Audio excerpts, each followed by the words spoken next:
Hello,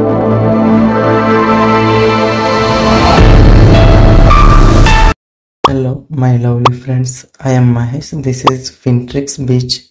Let's begin today's topic. Samsung company 1938లో Lee Byung Chul అనే వ్యక్తి south కొరియాలో ఒక చిన్న వాణిజ్య కంపెనీగా ప్రారంభమై నేడు ప్రపంచంలోని అన్ని దేశాలకు పోటీ ఇచ్చేందుకు ఎదిగింది. సామ్సంగ్ కంపెనీ అంటే అందరూ గుర్తొచ్చింది మొబైల్స్ మాత్రమే కదా. అంతేకాదు ఇంకా ఫ్రిడ్జ్లు, టీవీలు, ఏసీలు, వాషింగ్ మిషన్స్, ఇలా హోమ్ సంబంధించినవన్నీ, అలాగే హ్యూమన్ సంబంధించిన smart watches, ear buds, speakers, lappy tabs వంటివి చాలానే కనిపిస్తూ ఉంటాయి. సామ్సంగ్ కంపెనీలో మనం చూసేది 100% 20% మాత్రం మనం చూస్తున్నాం. కానీ ఒక దేశాన్ని నడిపించే కంపెనీలో సామ్సంగ్ కంపెనీ కీలక పాత్ర కూడా పోషించింది. లీ బింగ్ చుల్ అనే దక్షిణ కొరియాలో ఒక చిన్న ఎన్ని షాప్ను మొదలుపెట్టి తర్వాత టెక్స్టైల్స్, న్యూడిల్స్ ప్రవేశించే గ్లాసరీ అమ్మి కంపెనీగా ఎదిగింది.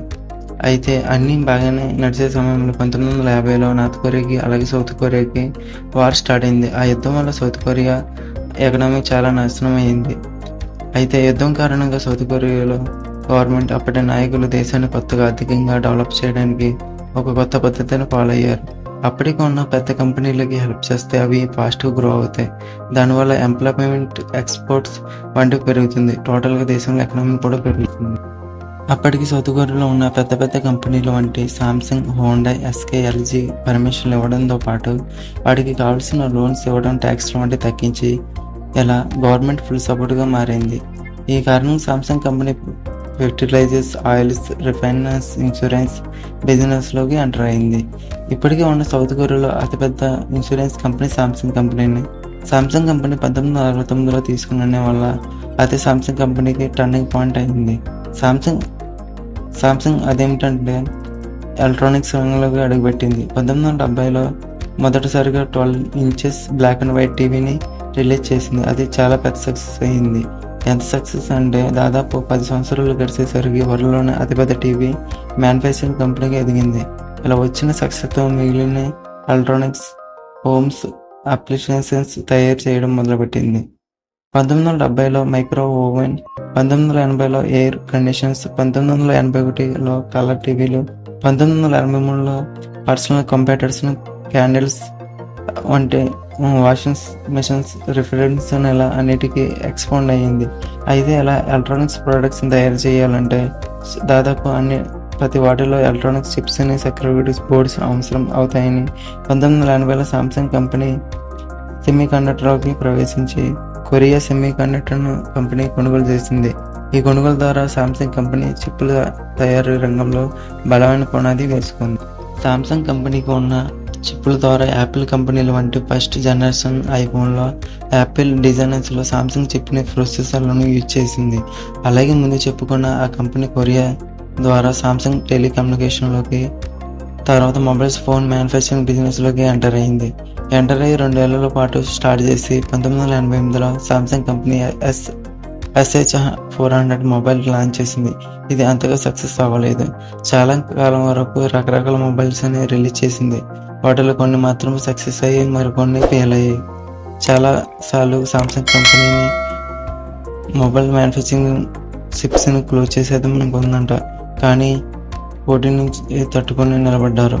ఇంకా సామ్సంగ్ కంపెనీ ఇతర బిజినెస్ గురించి చెప్పుకోవాలంటే మొదటి సామ్సంగ్ కన్స్ట్రక్షన్స్ అండ్ టెలికమ్యూనికేషన్. దీని ద్వారా ప్రపంచవ్యాప్తంగా roads, tunnels, bridges, buildings, power plants వంటివి నిర్మించే, అన్నిటికంటే ముఖ్యంగా దుబాయ్లో బుర్జ్ ఖలీఫా నిర్మించింది సామ్సంగ్ కంపెనీని.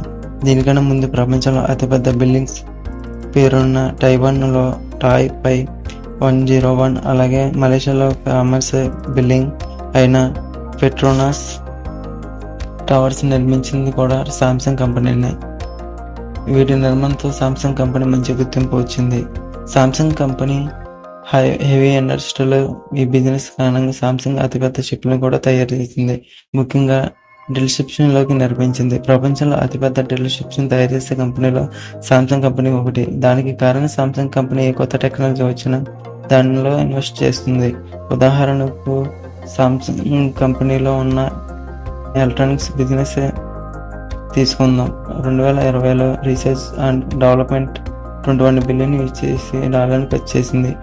అలా హెడ్జ్ ఫోన్ను తీసుకొచ్చి రావడం, మొబైల్ ఫోన్స్ని తీసుకుని రావడం కాకుండా ఇలా ఎప్పటికప్పుడు లేటెస్ట్ ట్రెండ్స్ను తగ్గట్టు అప్డేట్ అవుతుంది.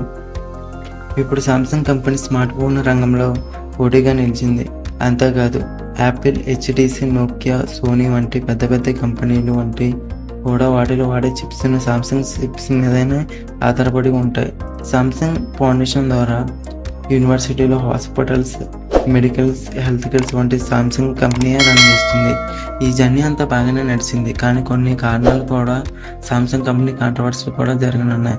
అది ఏమిటంటే సామ్సంగ్ నుండి సౌత్ కొరియా కంపెనీకి ఫేవర్ చేస్తుందని. సౌత్ కొరియా వార్ జరిగిన తర్వాత ఎంత నష్టం కనబరిచింది. దానిలో భాగంగా సౌత్ కొరియా మిగిలిన దేశాల సహాయం పరంగా అమెరికా, జర్మనీ, మలేషియా వంటి ఆర్థికంగా సహాయం చేస్తే వచ్చిన డబ్బును పేద ప్రజలకు పంచకుండా సామ్సంగ్ కంపెనీకి ఇచ్చిందని, అంతేకాదు ట్యాక్సులు లేకుండా చేయడం వంటి ఆరోపణలు కూడా ఉన్నాయి. అలాగే మొబైల్ రంగంలో యాపిల్స్ కాపీ మొబైల్స్ తయారు చేస్తుందని, ఇలా ఎన్నో ఆరోపణలను ఎదుర్కొని నేడు ప్రపంచంలోనే అతిపెద్ద కంపెనీగా నిలబడింది ఈ సామ్సంగ్ కంపెనీ. మీలో ఎంతమంది సామ్సంగ్ ప్రొడక్ట్స్ వాడుతున్నారో కింద కామెంట్ చేయండి.